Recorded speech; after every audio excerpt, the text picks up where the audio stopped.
Good day! Welcome po sa aming Basic of Mutual Fund Investing presentation. So welcome dito sa video na to. And again, congratulations dahil nag-invest po kayo ng time para po matutunan kung paano po ba mag-invest sa mutual fund. Let's start with the prayer. Let's pray first. Today, I ask you to bless me so that I may become a blessing. Lord, I commit myself to enrich others, but because I cannot give what I do not have, I commit myself to become rich. I commit myself to serve you and to serve the poor with my wealth. Today, I open myself to the abundance of your universe. Use me as your channel of love. Give me the ability to create wealth that will bless the world. Increase my financial wisdom and expand my territories. I place my life in your hands. In Jesus' name, Amen.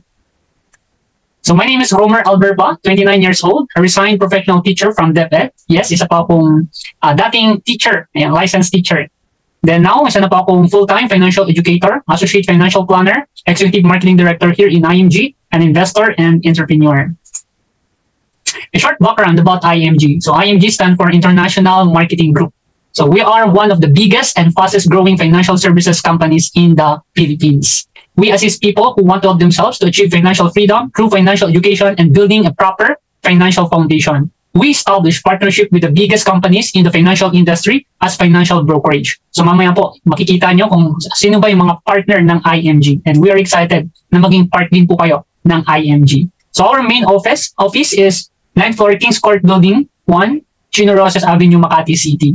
So yan po yung main office po natin, and dyan po natin pina-process. Okay, yung mga pina-process po natin yung mga investment, pero pwede rin po online. Okay, online, or pwede po kayong pumunta dito sa main office po namin sa Makati. So IMG have a mission. So meron po kami mission. Ito po yung makapag-educate ng 30 million by 2030. So this is our campaign, the 30 million by 2030 Financial Literacy Campaign. So sino po ba yung mga nasa likod ng IMG? Ayan, sino po ba yung mga sumusuporta sa aming campaign? Ayan, makikita po natin, unang-una, nandiyan po si Brother Bo Sanchez. So isa po siyang author, speaker, preacher. Isa po siya sa mga naniniwala sa aming campaign. At syempre, nandito rin po ang ating Senator Raffy Tulfo. So kasama natin po siya. Isa po siya sa mga nagpo-push ng financial literacy sa mga Pilipino, especially sa mga OFW.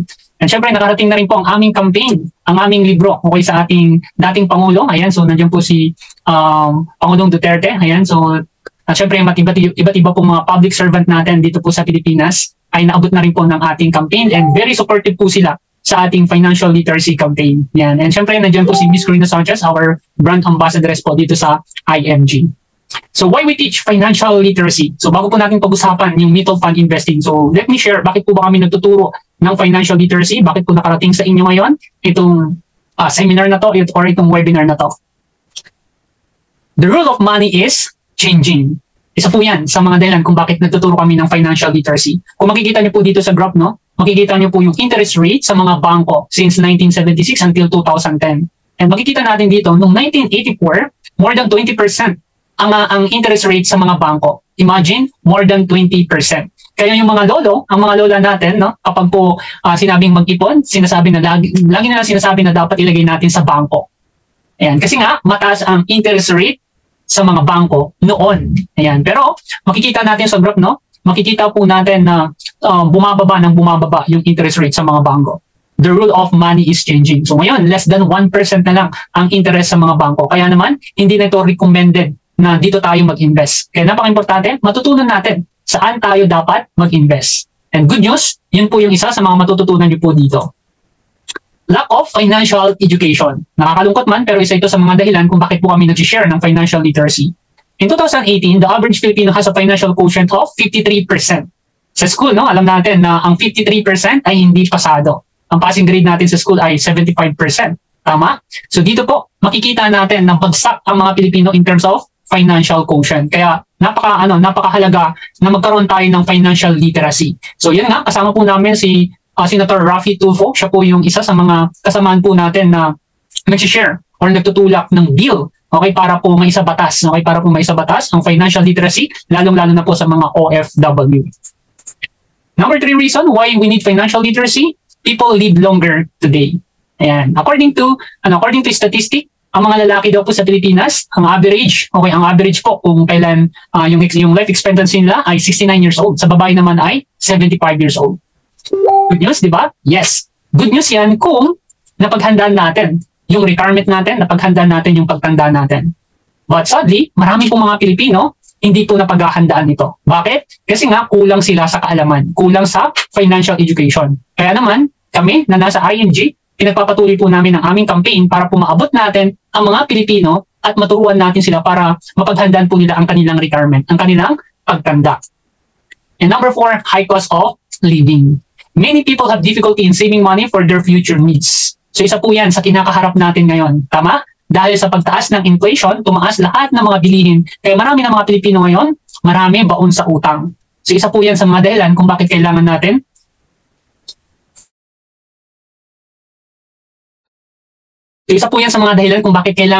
ng financial literacy. So those are the 4 reasons bakit po kami nag-share ng financial education. Sabi nga po ni Robert Kiyosaki, isa sa mga kilala, yes, isa sa mga kilalang author in terms of financial education. Sabi niya dito, money without financial intelligence is money soon gone. Do you agree? Yes, kakasahod pa lang. Okay, wala pang isang araw, wala pang 2 araw, wala na yung income, wala na yung sahod. Maraming mga Pilipino, ganyan yung mga scenario nila. Okay, kaya napaka-importante na bigyan natin ng pansin ang financial literacy. And I want to congratulate you kasi nandito ka ngayon, pinapakinggan mo itong webinar na to or itong seminar na to. So why we invest? Bakit nga ba kailangan nating mag-invest? So first, to beat inflation and minimize taxes. Yan. I think lahat tayo aware na kung ano ba yung inflation. But let me give you illustration kung ano ba yung inflation. So makikita po natin dito sa picture, no? Makikita natin yung mga card, okay? Noon, okay, yung mga cart, yung 1,000, 2,000 mo, okay, mapupuno pa yung cart, tama? Pero ngayon, hindi mo na kailangan ng cart. O yung 1,000 mo, yung 2,000 mo, ilalagay mo na lang yan sa basket o di kaya sa plastic. So ang tawag doon ay inflation. Pagtaas ng mga bilihin, taon-taon. So the average inflation rate in our country according to BSP or Bangko Sentral ng Pilipinas is 4.5%. Ang taas. So ang tanong, yung pinag-iipunan mo ba, kumikita ba siya ng more than 4.5%? Kasi kung hindi, ibig sabihin, natatalo yung ipon mo, okay, ng inflation. Kaya napaka-importante, aware po tayo, okay, na kailangan natin i-beat ang inflation kung bakit kailangan natin mag-invest. So, let me show you the illustration, okay, ano ba yung epekto ng inflation and taxes sa ipon natin. Halimbawa lang na ikaw ay merong 100,000 sa bangko. And let us show na yung bangko na pinag-iinvestohan mo ay nagbibigay ng interest na 0.25%. And mostly, ng mga malalaking bangko, yan yung interest rate na binibigay nila. So, 0.25% interest per annum. So, ibig sabihin, yung 100,000 mo sa loob ng isang taon, kumita yan ng 250 pesos. Then, kapag binidro mo yan, may tinatawag na withdrawal tax, which is 20%. So, 20% of 250, that is 50 pesos. So, ibabawas yun sa kinita ng pera mo. So meaning, net after withdrawal tax is 100,200. So ibig sabihin, in 1 year, kapag winidraw mo na yung pera mo, kumita nga siya ng 250 pesos, pero dahil merong withdrawal tax na 20%, nabawasan ng 50 pesos yung kinita ng pera mo. So net after withdrawal tax is 100,200. So ito na, papasok na yung inflation. Inflation, nilagay natin dito yung 5%. So ni-round off natin yung 4.5%. So 5% ang inflation. So 5% of 100,200, that is 5,000 pesos. Yes. Ibig sabihin, nabawasan na yung value ng pera mo because of inflation. So value after a year is 95,200. Ibig sabihin, yung nabibili ng 100,000 mo last year, ngayon, ang mabibili na lang niya ay worth of 95,200 na lang. So yan yung epekto ng inflation at saka taxes. So makikita natin dito na you lose 4,800 pesos. Yan. Okay, so we have to find investment that can beat the effects of wealth enemies. This is why we must invest correctly. Kaya napaka-importante na mag-invest tayo ng tama.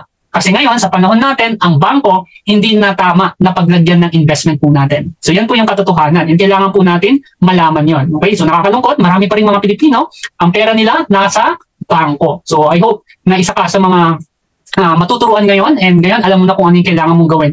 Kung nasa isip mo, kikita yung pera mo sa bangko, hindi po. Ayan, malinaw po yung computation po natin. So another reason why we need to invest. Ito po, isang if sa financial planning. What if you live too long? Who will take care of you? What if you live too long? What if ikaw yung isang retiree, okay, nabuhay pa ng 20 years or 30 years. So you live too long. Who will take care of you? Sino magsusustain sa mga financial needs mo pagdating ng araw? Aasa ka ba sa mga anak mo pagdating ng araw? Or baka kailangan mo pa rin magtrabaho kahit nasa senior years ka na?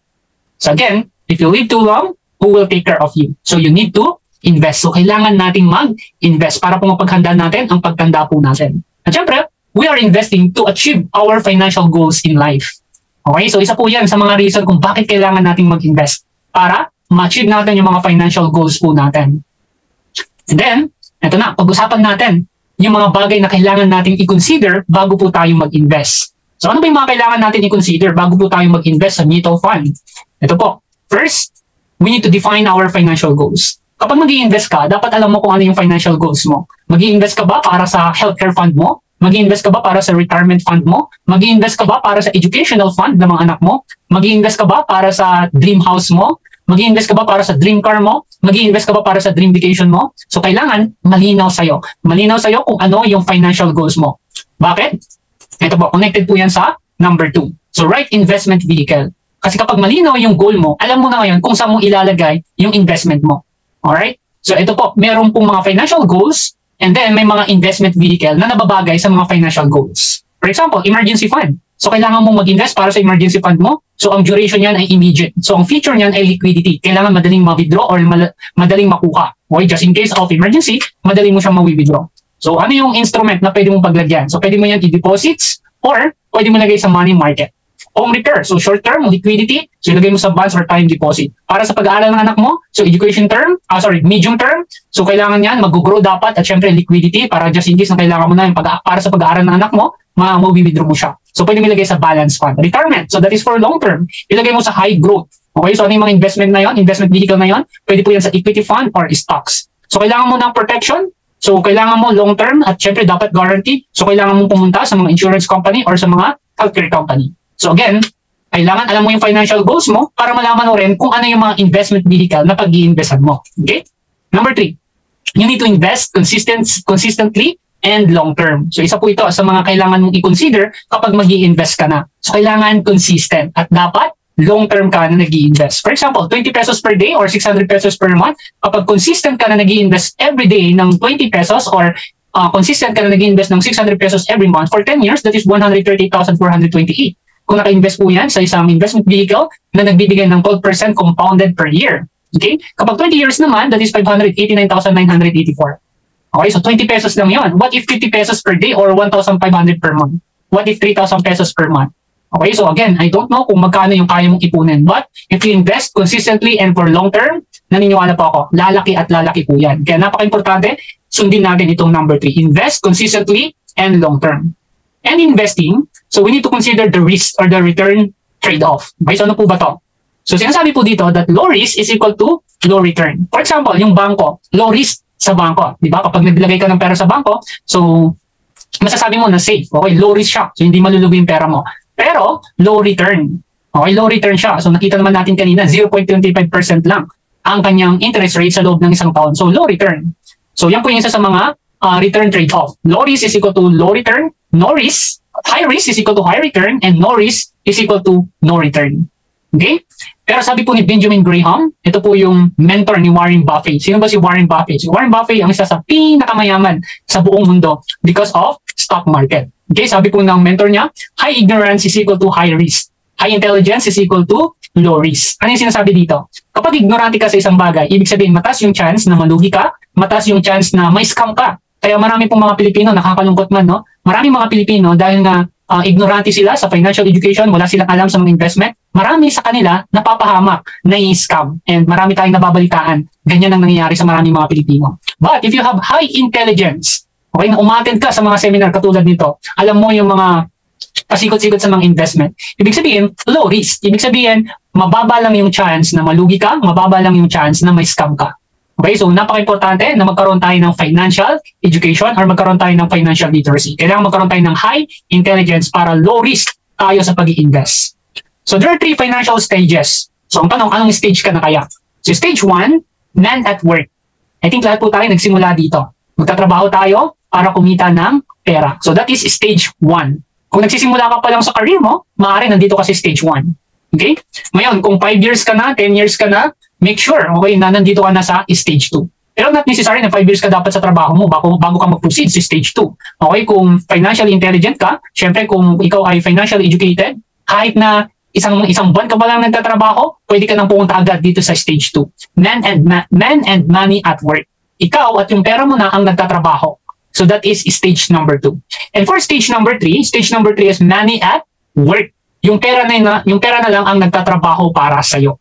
So lahat tayo, ang maging goal natin ay stage 3. Okay, dapat yung pera na lang yung magtatrabaho para sa atin. Kung magtatrabaho ka man, at least hindi ka napipilitan. Tama? So yan po yung goal natin, pumunta sa stage number 3. Kasi hindi habang buhay, kaya mong magtrabaho. Hindi habang buhay malakas ka, hindi habang buhay malusog ka, hindi habang buhay nasa abroad ka, hindi habang buhay empleyado ka. So darating yung time, magre-retire ka, magre-resign ka. Kaya napaka-importante matutunan mo kung paano magtatrabaho yung pera para sa iyo. Alright? So again, anong stage ka na ngayon? So ikaw lang yung makakasagot niyan. Kung nasa stage 1 ka pa lang ngayon, make sure na pumunta ka na sa stage 2.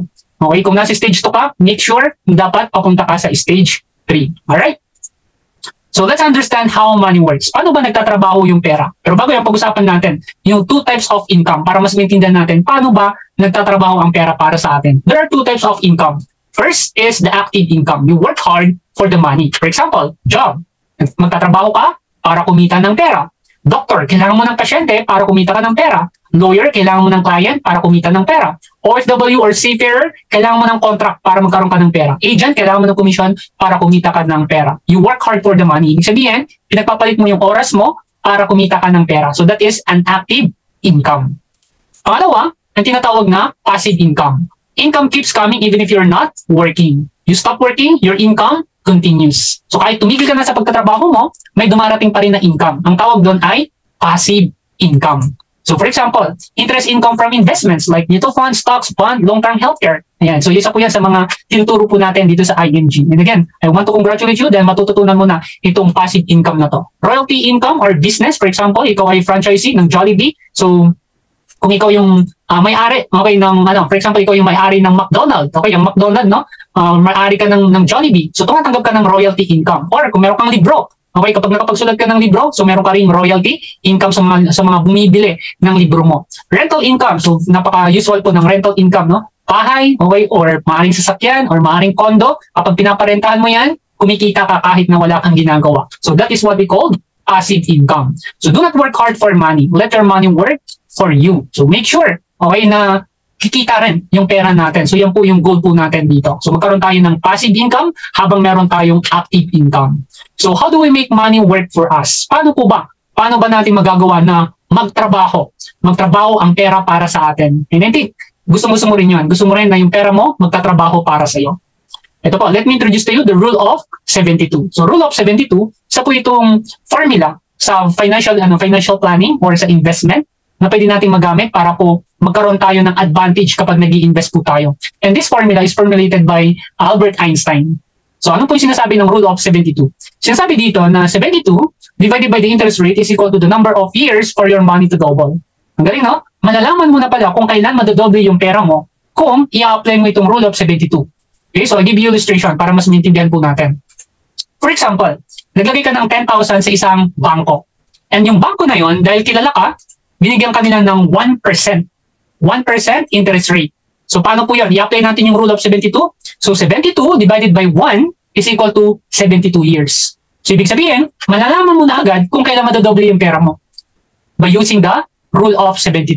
So sinasabi dito na after 72 years, yung 10,000 mo ay naging 20,000 na. Your money doubles after 72 years. Mabilis ba o matagal?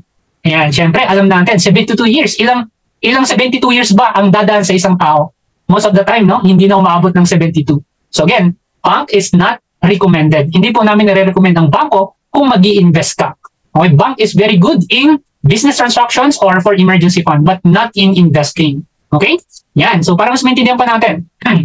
For example, meron pong investment vehicle na nag-offer po sa'yo ng 4%. So ngayon, malalaman mo na agad kung kailan madodoble yung pera mo kung gagamitin mo yung rule of 72. 72 divided by 4 is equal to 18. Money doubles every 18 years. For example, age 29 ka ngayon, meron kang 100,000. So another 18 years, 47 years old ka na, yung pera mo magiging 200,000 pesos na. Another 18 years, 65 years old ka na, yung pera mo magiging 400,000 pesos na. Alright, congratulations. Naging 400,000 na yung pera mo at age 65. Ang tanong, maliit ba yan o malaki? Siyempre alam natin, no? Maliit na yung 400,000 kasi ilang years yung lumipas. So for sure, napakaliit na lang ito because of inflation. Another illustration, 8%. For example, sa 8% natin nilagay yung pera. So 72 divided by 8 is equal to 9. Every 9 years, madodoble yung pera mo dito. Okay, so another example, age 29 ka, meron kong 100,000. Every 9 years, nadodoble po yan. So makikita natin dito at age 65, 1.6 million. Compare sa 4%, syempre mas malaki yung 1.6 million. And makikita natin dito, ang pagkakaiba lang nila ay yung interest rate. Kaya napaka-importante na kapag mag-i-invest tayo, alamin natin kung ano yung interest rate, kung magkano yung interest rate ng isang investment vehicle. Magkano yung average interest rate na kinikita ng isang investment vehicle. Okay, so one more. So for example, nilagay natin sa 12%. Sa isang investment vehicle na kayang magbigay ng 12% per annum. So 72 divided by 12 is equal to 6. Every 6 years, madodoble yung pera mo dito. So na again, the same example, age 29 ka, meron kang 100,000. So every 6 years, nadodoble yung pera mo. So check natin kung magkano yung magiging total of your investment pagdating ng age 65. Yes. Okay, that will be 6.4 million. Compare sa 8% and 4%, napakalaki po ng difference. 16 times. So yan yung importance ng financial education.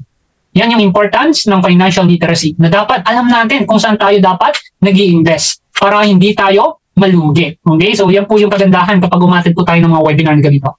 So how do you want to make 6 million? So for example, ang goal mo pagdating ng retirement mo, kailangan mo ng 6 million pesos. So paano ba natin yun ma-achieve? So option number 1, you work. Magtrabaho ka para kumita ng 6 million pesos. So paano mo ma-achieve yung 6 million pesos? Ito po. So how many years you work to make 6 million? So kailangan mo ng 30 years. So kailangan every year dapat ay meron kang 200,000 pesos. 200,000 per year ang iyong ipon. Multiply by 30 years, that will be 6 million. Okay, so meron ka na bang 200,000 ngayon? Okay, so kailangan yung 200,000 mo every year nag-iipon ka sa loob ng 30 years para meron kang 6 million. So that will be option number 1. Option number 2, money work. Okay, yung pera yung magtatrabaho para sa'yo. So pwede mong ilagay, for example, meron ka ng 100,000 ngayon, okay, in the next 36 years, that will be 6.4 million. So meron ka na bang 100,000? Kung wala ka pang 100,000, siguro naman meron kang 1,000 pesos. So 1,000 pesos per month. In the next 30 plus years, that will be 6.4 million. Kung ang average interest rate ay 12% per annum. Okay, so again, these are the two options. You work or money work for you. Pero syempre, kung may trabaho ka, maganda. Okay, pagsabayin mo na lang, di ba? Para mas mabilis, para hindi nakaabot ng 36 years. So magtrabaho ka, mag-ipon ka, at the same time, nag-i-invest ka pa. So yan po yung kagandahan kapag alam po natin kung paano ang tamang pag-i-invest. Kaya again, congratulations, pinapakinggan mo pa rin itong webinar na to. Building a long-term investment. So paano ba tayo makakapag-build ng investment po natin? So ano po ba yung dalawang options na pwede natin gawin? So first, depositor. Okay, magde-deposit ka sa mga bangko. Yan. So, for example, nag-deposit ka sa savings account. So, pag nag-deposit ka dyan, ang tawag sa'yo ay depositor. Ngayon, yung bangko, i-invest po nila yung pera mo. I-invest nila, maaaring ipautang nila, or maaaring invest nila sa mga treasury bills, notes, or sa government securities. Pwede nilang ibili ng commercial papers, or pwede nilang invest in stocks and equities, retail loans. Okay, so yung mga bangko, alam naman natin, isa sa mga pinaka-common na business ng bangko ay magbigay ng credit card or magpa-loan, okay, ng bahay, ng sasakyan, or ng business loans. So yung pera mo, okay, yung pera mo, ginagamit nila dito. At syempre, kapag kumita sila, let us assume, kumita sila sa loob ng isang taon ng 12%. Okay, magkano kaya yung interest rate na ibibigay nila sa'yo? Yan, syempre, napag-usapan na po yan sa contract. That will be 0.25%.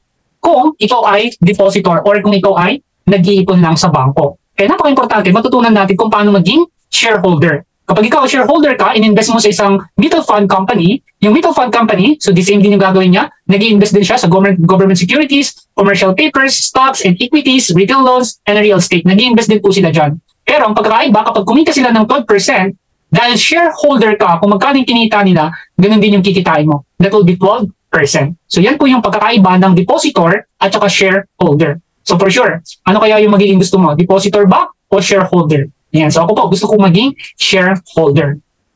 Ayan, para mas makita natin, what if nag-i-invest ka ng 1,000 pesos every month? Pag 1,000 pesos every month, kung nakalagay yan sa 12% interest rate, okay, so that will be 999,148 in the next 20 years. Okay, so ang tanong, ilang taon ka na nagtatrabaho? 5 years, 10 years, 15 years, 20 years? Tingin mo, 20 years from now, meron ka kayang 999,148 kung hindi ka nag-i-invest ngayon? Yes. So isa po yan, isa sa mga dapat ma-realize mo. Okay? So what if 2,000 pesos every month yung ini-invest mo? Every month, okay, in the next 15 years, in the next 20 years. So kung nag-i-invest ka consistently every month, 2,000 pesos every month, okay, kung ang interest rate ay 12% per annum, okay, pagdating ng 15 years, meron ka ng 1 million. Then pagdating ng 20 years, meron ka ng 1.9 million. pagdating ng 30 years, meron ka ng 7 million.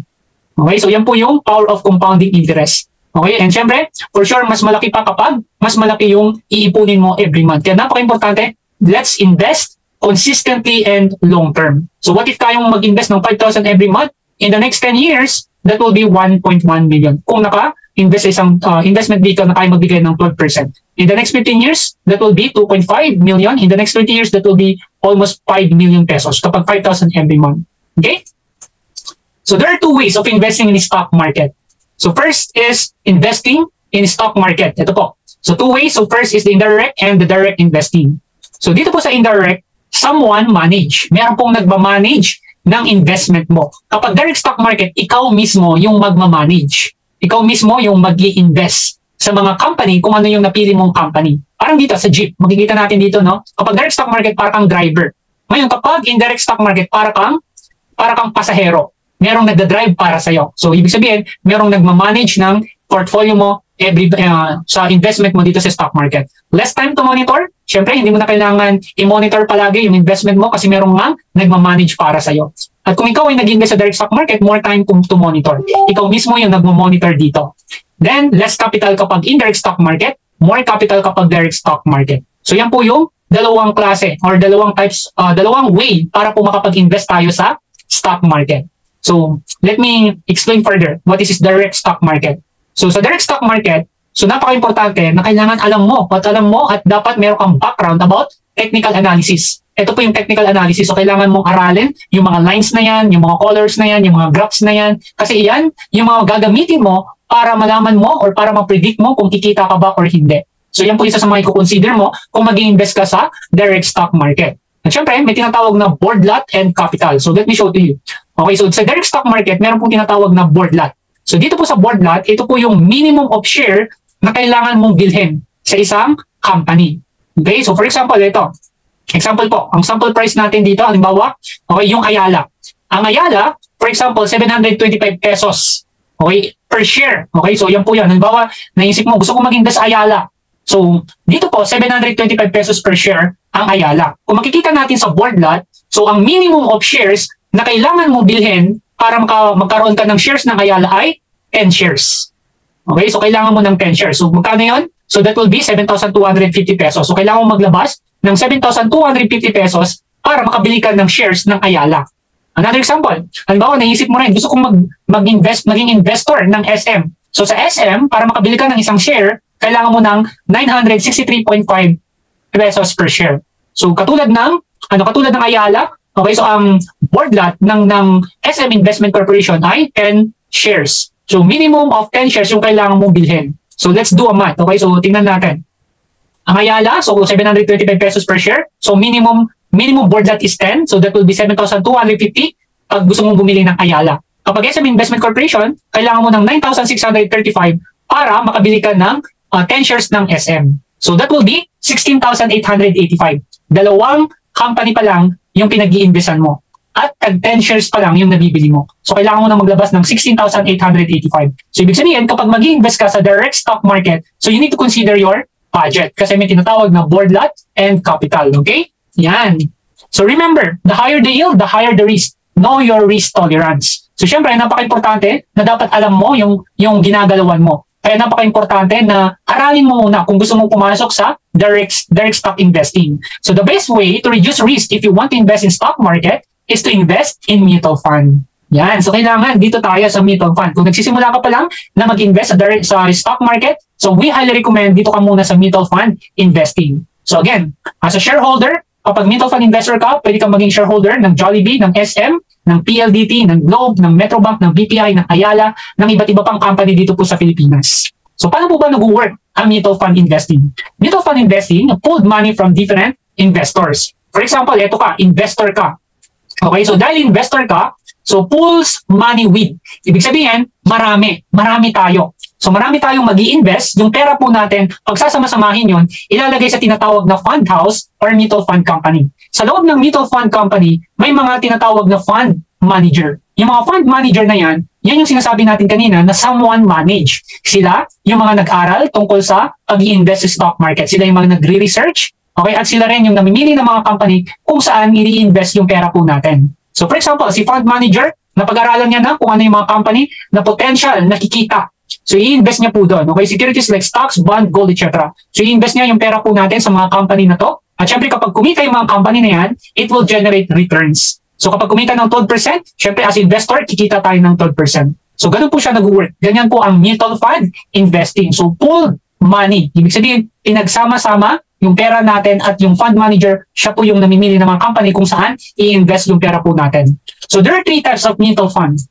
So first is the bond fund. This is for conservative investor. Capital preservation will be 4% to 6% per annum. So yan po yung potential na kikitain ng bond fund. A bond fund is a low-risk type of mutual fund that invests mostly in fixed income instruments such as government securities and corporate bonds. In other words, kapag bond fund po, okay, fixed po yung income po natin dito. Bakit fixed, Sir Romer? Kasi po, ito po ay pinapautang. So kapag pinautang siya, pag pinautang yung pera natin, syempre meron pong fixed na interest rate na babayaran ng umutang. So halimbawa, okay, yung mutual fund company na pinag-investan natin, okay, nangutang ang government doon sa mutual fund company na yon. So yung bond fund, okay, yung bond fund, yung mga nag-invest sa bond fund, doon kukunin yung pera para may pautang sa government. At yung government natin, magbibigay ng fixed interest na kung magkano yung ibabayad pagkatapos magamit yung pera natin. So that will be bond fund. Next is stocks fund or stock fund.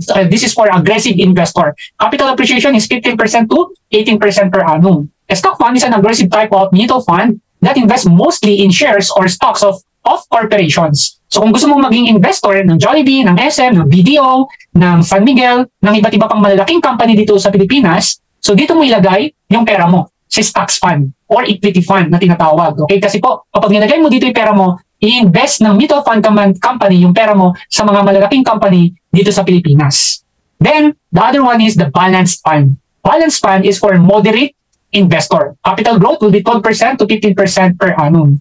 From the word balance, okay? So, pinagsama po ito. Pinagsama na bond fund tsaka equity fund. So, ibig sabihin, kapag kumikita sa government, okay, kapag kumikita sa bond fund, syempre mas malaki yung ilalagay ng mutual fund company. Okay, kung mas kumikita sa blue chips companies or sa mga corporations sa Pilipinas, syempre mas ilalagay po nila doon. So ang tawag dyan ay balance fund. So ang tanong, anong klaseng investor ka? Conservative, aggressive, or moderate investor? So malalaman po yan kapag po nag-invest na po kayo. Okay? So how to earn in mutual fund? Paano po ba kumita sa mutual fund? So let me share to you 3 scenario. For example, ito po, scenario number 1, paakyat yung market natin. Ibig sabihin, maganda yung ekonomiya natin. Paakyat siya. So that will be scenario number 1. Scenario number 2, bumaba pero umakyat din yung market natin. That will be scenario number 2. Then scenario number 3, mula sa mataas, bumaba ng sobrang baba tapos umangat din siya. Okay, so that will be scenario number 3. So question, saan ako dapat mag-invest? Sa scenario 1, sa scenario 2, or scenario number 3? So yun po yung matututunan po natin dito. So let's have an illustration. So scenario 1, so you have 1,000 pesos per month. Halimbawa po, meron kang 1,000 pesos per month na pwedeng i-invest. Ngayon, ganito yung market. Alright, ganito po yung market. So, packet po siya. So, dahil meron kang 1,000 pesos per month, ayan, so, dito, 10 pesos per share. So, 1,000 pesos, yung 1,000 pesos mo, makakabili siya ng 100 shares. Paano nagkaroon ng 100 shares? Again, 1,000 pesos divided by 10 pesos, okay, that will be 100 shares. So, nakabili ka ng 100 shares sa company na to or sa mutual fund company na to. And then, pagdating ng month 2, naging 12 pesos per shares. Okay, so dahil consistent kang nag-i-invest, nakabili ka ngayon ng 83.33 shares. Then, umakyat ulit yung market, naging 14 pesos per share. Bumili ka ulit, nakabili ka ng 71.43 shares. 16 pesos per share, nakabili ka ng 62.50 shares. Okay? 16 pesos. And then, pagdating ng month 5, naging 18 pesos per share. So, meron kang 55.55 shares na nabili. Then, 20 pesos per share, okay, so nakabili ka ng 50 shares. So that will be the scenario number 1. Okay, ngayon, pagdating ng month 6, nangailangan ng pera.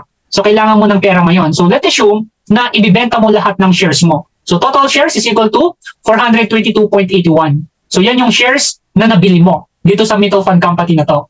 So last share price is equal to 20 pesos per share. Let's assume na 20 pesos per share yung ang kanyang shares price pagdating ng month 6. So dahil ibibenta na niya, so i-multiply po natin yan. So total value will be 8,456.20. So ang total contribution mo ay 6,000 pesos, right? Sir, saan galing yung 6,000 pesos? Galing po yan dito sa 1,000 pesos per month sa loob po ng 6 na buwan. So, ibig sabihin, kumita ka sa loob ng 6 na buwan, kumita ka ng 2,456 pesos. Okay na? Wala kang ginagawa. So, nag-invest ka lang, okay, pero kumita yung pera mo. So, dito napapasok yung sinasabi natin kanina that money can work for us. Pwedeng kumita yung pera natin kung naka-invest siya ng tama. So, that will be scenario number 1. What if sa scenario number 2? Okay, so paano naman sa scenario number 2? Ito po yan. Scenario number 2, so again, meron ka ulit 1,000 pesos per month na i-invest, pero ganito yung market natin, pababa siya. So, 10 pesos per share sa month 1, nakabili ka ng 100 shares. Pagdating ng month 2, bumagsak yung market, naging 7 pesos per share. Pero dahil nag-invest ka, nakabili ka ng 142.90 shares. Bumagsak ulit yung market, naging 5 pesos per share, nakabili ka ngayon ng 200 shares. Then, umakyat yung market, nakabili ka ng 166.70 per shares. Umakyat ulit yung market, naging 7 pesos per share, nakabili ka ng 142.90 shares. And then, pagdating ng month 6, bumalik sa 10 pesos per share at bumili ka rin, nakabili ka ng 100 shares. So, the same scenario dito, nagkaroon ng emergency. So, ngayon, okay, so ngayon po, ibibenta niya lahat ng shares niya. So, ilan yung shares na nabili niya? Nakabili siya ng 852.50 shares. So, ngayon, ibibenta na po niya. So, ang last share price is 10 pesos per share. So, i-multiply po natin yan. Total value will be 8,525 pesos. Magkano yung total contribution or magkano yung in-invest mo? 6,000 pesos. So, magkano yung income? So, in this scenario, okay, so sa loob ng 6 na buwan, kumita ng 2,525. Alright? So, compare sa scenario 1, syempre, mas malaki yung kinita ng scenario number 2. Alright? So, let's move on sa scenario number 3. Sa scenario number 3, ayan, meron ka ulit 1,000 pesos per month na i-invest. Kaya lang, ganito yung market. Sobrang bagsak yung market. So, ang tanong, maganda bang mag-invest sa mutual fund kapag bagsak yung market? So, makikita po natin dito. So, sa unang buwan, 10 pesos per share. So, nakabili ka ng 100 shares. Bumagsak yung market, naging 4 pesos per share. Bumili ka pa rin gamit yung 1,000 pesos mo. Nakabili ka ng 250 shares. Then, pagdating ng month 3, bagsak pa yung market. Okay? So, naging 2 pesos per share. Nakabili ka ng 500 shares. Another, okay? So, yung pagdating ng month 4, naging 1 peso per share. Nakabili ka ng 1,000 shares. Pagdating ng month 5, medyo umakyat, naging 2 pesos per share, bumili ka, nakabili ka ng 500 shares, and then pagdating ng month 6, naging 5 pesos per share, nakabili ka ng 200 shares. Okay, so pagdating ng month 6, nangailangan din itong investor na to. So ngayon, ibibenta niya lahat ng shares niya. So total shares is equal to 2,550. So ang last share price is equal to 5 pesos. So magkano yung total value niya? Total value is 12,750 pesos. So magkano yung contribution niya sa loob ng 6 na buwan? 6,000 pesos. So ang total gain ng nag-invest dito sa scenario number 3 will be 6,750 pesos. So yan po yung scenario number 3. Ano po yung matututunan natin dito? So again, dito po makikita natin na mas magandang mag-invest kapag pababa yung market, kapag bagsak yung market. Pero syempre, maganda rin na dapat nag-i-invest tayo consistently. Scenario number 1 man or scenario number 2 or scenario number 3, dapat consistent tayong nag-i-invest. Alright? So I hope naintindihan nyo na ngayon or naintindihan mo na ngayon kung paano po ba mag-i-invest or paano po ba kumikita yung pera natin sa mutual fund. So ganyan po mag-compute, okay, ng mga shares at kung paano po natin malalaman kung magkano na yung kinita natin sa mutual fund. Okay, so again, let me show to you, dito po sa Pilipinas, ang stock market po, normal po talaga. Okay, minsan tumataas, bumababa, tumataas, bumababa. So yan po yung scenario po natin dito sa Pilipinas. So nung Marcos People Power, 1986, bagsak yung market, pero umangat pa rin. Aquino, Coke, ito po, isang scenario sa Pilipinas, umakyat pa rin yung market. Asian Financial Crisis, bumaba pero umakyat pa rin. EDSA 2, Revolution, mababa pero umakyat pa rin pagdating ng, again, bumaba man o tumaas, okay, ang stock market natin. So, importante po yan para po magkaroon po tayo ng income pag nag-i-invest po tayo. Okay, so wag po tayong matakot kung bumaba kasi for sure, aakyat din po yan based po sa history. Okay? Buy and hold strategy or the peso cost averaging. So, think long term. So, kailangan long term tayo na nag-i-invest. So, these are the benefits of investing in mutual fund. It is professionally managed. It is very liquid. It is diversified. It has low minimum investment requirement. So katulad na banggit ko kanina, okay, kapag po IMG member po kayo, 1,000 pesos lang ay makakapag-invest na po kayo. Diversified din po siya. Ibig sabihin, hindi lang sa isang company naka-invest yung pera natin. It's very transparent. Okay, so transparent po. Lalo na po kapag member na po kayo ng IMG, again, okay, anytime pwede nyo po i-check yung investment po nyo. It has strong track record. Napatunayan na po talaga na kumikita ang mga mutual fund investor. It is safe and secured. Regulated po ito. Regulated po ito ng SEC at saka ng ng SEC, Securities Exchange Commission. So regulated po ito ng SEC, kaya hindi po tayo kailangan matakot sa pag-invest kasi po alam na nila, okay, alam na nila okay, alam na po nila kung sino po yung mga legit, okay, na mga mutual investment vehicle. Okay, so ibig sabihin, okay, sigurado po tayo na kapag nag-invest po tayo sa mutual fund, okay, protected po tayo ng government. Zero load fees for IMG member and the gains are tax exempt. Ang galing, no? Kapag po nag-invest tayo sa mutual fund, yung kinita natin walang tax. Hindi katulad sa bangko kanina, di ba? May nakita tayo sa bangko, merong pong tax na nababawas. Pero dito po sa mutual fund, wala pong tax kapag po winidraw po natin. So these are the mutual fund partner of IMG. So ang IMG po, meron po siyang partnership, okay, sa mga mutual fund company like Soldivo Fund, Atrom, Sun Life Asset Management, Philipity, Philam Asset Management Incorporated. So yan po yung mga partner ng IMG. Okay? So legit ba talaga ang IMG? Ito po, okay? Ang mutual fund, ang SSS, nag-i-invest din po sa mutual fund. Noong 2018, nag-invest po ang SSS ng 3 billion pesos. Imagine, 3 billion pesos ang in-invest ng SSS. So ang tanong, kaninong pera kaya yung in-invest ng SSS? Siyempre, galing sa mga SSS contributor. Okay, so ang tanong, yung kinita kaya ng SSS, 100% na binibigay sa mga SSS contributor? Siyempre, hindi. So napaka-importante na matutunan din natin para individually makapag-invest po tayo sa mutual funds. So ito po yung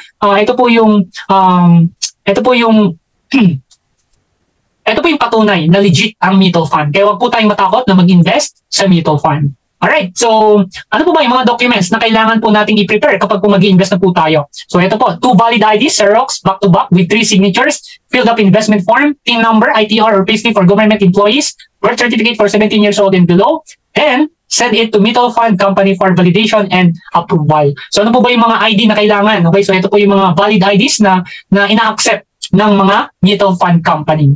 Okay? At syempre, kapag ikaw ay individual lang, kung ikaw ay pupunta sa mga mutual fund company, so minimum po na kailangan mong invest ay 5,000 pesos. Alright? So ang tanong, gusto mo ba ng hassle-free processing? Gusto mo ba ng hassle-free? Ibig sabihin, hindi mo na kailangan pumunta sa mga mutual fund company or hindi mo na kailangan pumunta sa Ortigas or sa Makati para magpasa ng form? Okay, so do you want a hassle-free processing? So again, if yes, yung sagot mo, so be an IMG member. Become a lifetime member for only 6,000 pesos only. Kapag member ka na ng IMG, automatic ay mutual fund investor ka na. Kapag IMG member ka, okay, so hindi mo na kailangan pumunta sa Makati, hindi mo na kailangan pumunta sa Ortigas para magpasa ng mga documents, para maghintay ng approval kung approve ba yung application mo. Once you become IMG member, again, hassle-free kasi nga, automatic meron ka ng mutual fund account. Automatic meron ka ng portal para makapag-invest ka na. Okay, at syempre kapag member ka na rin ng IMG, magkakaroon ka ng exclusive trainings, exclusive na seminar para mas matutunan mo pa ang mutual fund, para mas matutunan mo pa ang stock market. Itong pinapakinggan mo ngayon, ito po ay isang basic webinar lang po ito. So this is just an introduction about mutual fund. Once you become IMG member, mas marami ka pang matututunan about mutual fund investing. Syempre kapag member ka na ng IMG, so ito po, automatic po. Okay, na investor na po tayo ng mga company na to. Yan, galing, no? So inside IMG, kapag member ka na po ng IMG, meron po tayong mga benefits at meron na po tayong access sa mga different financial institution. Ang kagandahan kapag member ka ng IMG, hindi lang sa mutual fund, okay, kundi meron ka na rin access sa mga iba't iba pang mga financial institution or sa mga financial product na kailangan mo para makapag-build ka, okay, ng finances mo or para makapag-build ka ng wealth. Alright? So outside IMG, anong mangyayari kapag hindi ka member ng IMG? Kapag hindi ka member ng IMG, maghahanap ka ng agent. Maghahanap ka ng agent mo sa stock market, sa mutual fund, or kunyari, kailangan mo ng healthcare, kailangan mo ng life insurance, kailangan mo ng real estate. Okay, so maghahanap ka ng agent mo para magkaroon ka ng access sa mga financial product na yon. But, once you become IMG member, okay, mawawala na po yung agent. Okay, so meron ka ng direct access sa mga partner ng IMG. At ito po, yung mga partner ng IMG. Kailangan mo ng healthcare, so meron tayong partner, which is yung Kaiser International. Kailangan mo ng life insurance, partner ng IMG, ang Manila Bankers Life. Kailangan mo ng investment, kagaya nito, yung mutual fund and stock market. Partner po natin ang Rockber Financials, partner natin ang Soldivo Fund, Atrom, Philipity, BPI Investment Management Incorporated, partner din po natin ng Sun Life Asset Management. Kailangan mo ng real estate, gusto mo bumili ng condo, okay, partner din po natin ng SMDC, Ayala Land, DMCI, and then, kailangan mo ng general insurance, kailangan mo ng insurance para sa sasakyan mo, para sa bahay mo. Again, meron na rin tayong partner dito sa IMG. At napakarami pa. Napakarami nating benefits kapag member tayo ng IMG. So IMG have the complete financial solution. Education, execution, environment, and entrepreneurship. So dito sa IMG po, kapag member ka na, madadagdagan pa yung kaalaman mo tungkol sa investment, tungkol sa kung paano mo mas mapapalago yung pera mo, paano mo manage yung pera mo, at kung paano mo din mapoprotektahan yung pera mo. So again, that is financial education. At katulad na banggit ko kanina, kapag member ka na, meron ka ng direct access sa mga partner ng IMG. Ibig sabihin, yung mga natutunan mo hindi masasayang kasi may i-apply mo na sa tulong ng IMG. At dito sa IMG, meron din po tayong napakagandang environment or community. Community of investor, community of entrepreneur. So imagine, kung ang lagi mong kasama mga investor, talagang magiging investor ka rin. At meron din po tayong entrepreneurship program. Meron din pong business opportunity dito sa IMG. Kung kailangan mo ng extra income, IMG can also help you. Okay? So meron tayong 62 extraordinary membership benefits dito sa IMG. And papakita ko lang po briefly para po mas ma-appreciate nyo yung membership nyo dito po sa IMG. So dito po, kapag member ka ng IMG, meron kang marireceive na financial education. Ayan, so makaka-receive ka ng mga books, makaka-receive ka ng mga workshop, makaka-attend ka sa mga different workshop para mas lumalim pa yung kaalaman mo about financial education. Siyempre, meron ka na ring free gift kapag member ka ng IMG. Automatic meron ka ng 100,000 personal accident insurance. And pwede pa po yan lumaki. Okay, depende po yan kapag po na-promote ka po dito sa IMG. At ito, meron ka na rin automatic 50,000 life insurance na pwede mo magamit, okay, sa final expense mo kapag member ka ng IMG. Okay, so siguro narinig mo na yung St. Peter. Sa St. Peter, nagbabayad sila ng 700 to 800 pesos every month for 5 years para magkaroon sila ng kabaong pagdating ng araw. Alam mo ba, kapag member ka ng IMG, kasama na, okay, kasama na sa membership mo yung isa sa mga benefits, which is yung 50,000 life insurance. Siyempre, kapag member ka rin ng IMG, meron ka pang free unlimited consultation sa mga Kaiser Medical Center. Okay, so masakit yung ulo mo, masakit yung tiyan mo,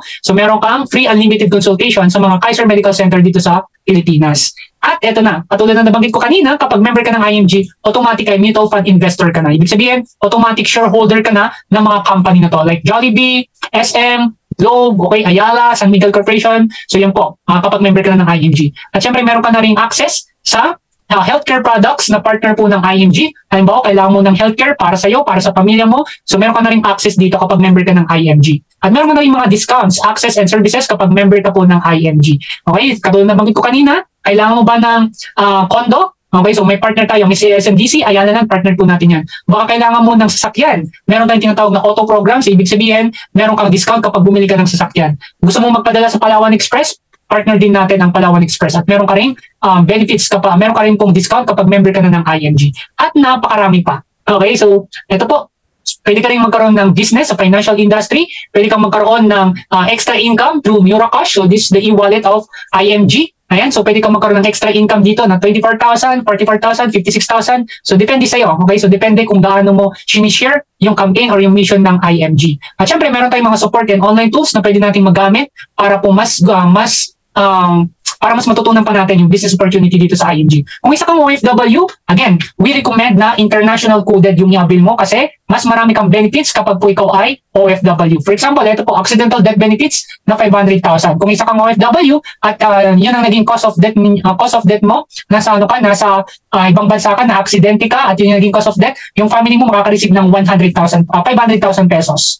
Okay, meron din bureau benefit na 100,000, accidental medical reimbursement na 100,000, act of terrorism na 600,000, at napakarami pang mga benefits kapag ikaw ay isang OFW. Okay? So again, we recommend become an IMG member now for only 6,000 pesos kung ikaw po ay nandito sa Pilipinas. Okay? So renewal will be 1,500 every end of the year or every December. So be an IMG member and enjoy your benefits and become an investor. Alright? So again, that will be exclusive for IMG, for international. So ano po may kailangan para po makapag-start na kayo na maging member ng IMG? So isend nyo lang po sa amin, isend nyo lang po itong mga details na to. So isend nyo po itong mga details na to sa nag-send po ng video na to para po ma-encode niya. Okay, para ma-encode po namin yung details nyo para maging part na kayo ng IMG. Okay? So again, take action, secure your future now. You will always have an excuse not to save or invest, no matter what your excuse is. One thing is for sure, you're going to get old next year.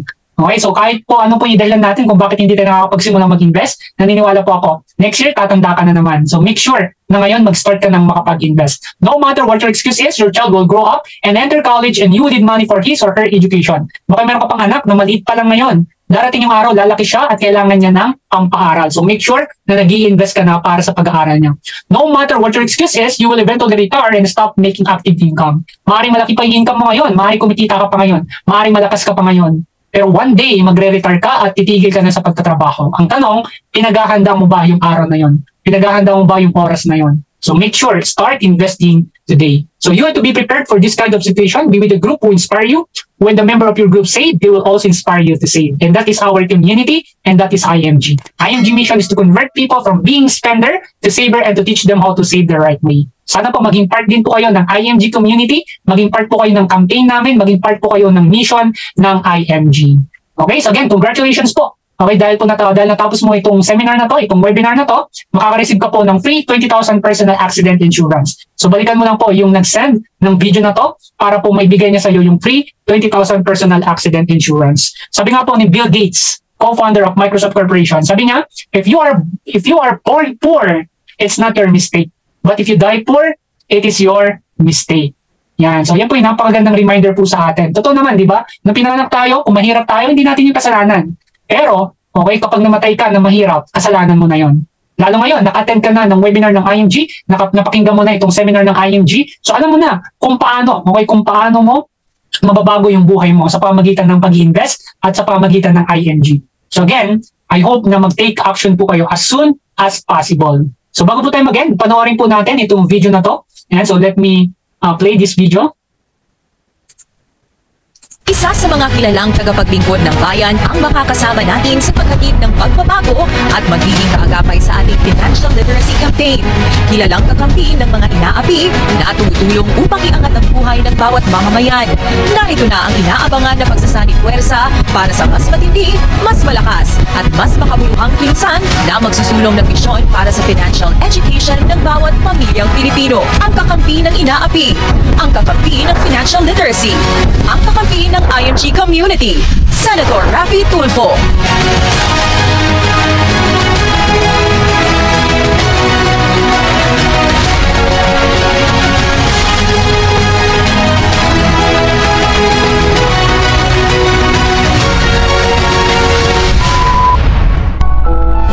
Kakampi mo, kakampi natin. Sama-sama tayo patungo sa financial freedom. Raffy Tulfo po, kakampi ng inapi, kakampi ng IMG.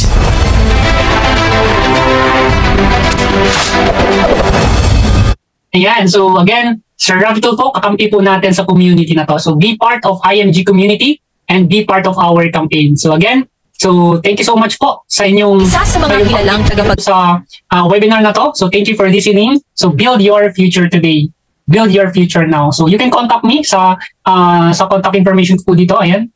Pwede niyo po akong tawagan or pwede niyo po akong i-email or pwede niyo po akong sendan ng message sa aking Facebook. And so para po mag-guide ko po kayo, para mag-guide namin kayo na maging part ng IMG community. So thank you so much and see you sa IMG community. God bless!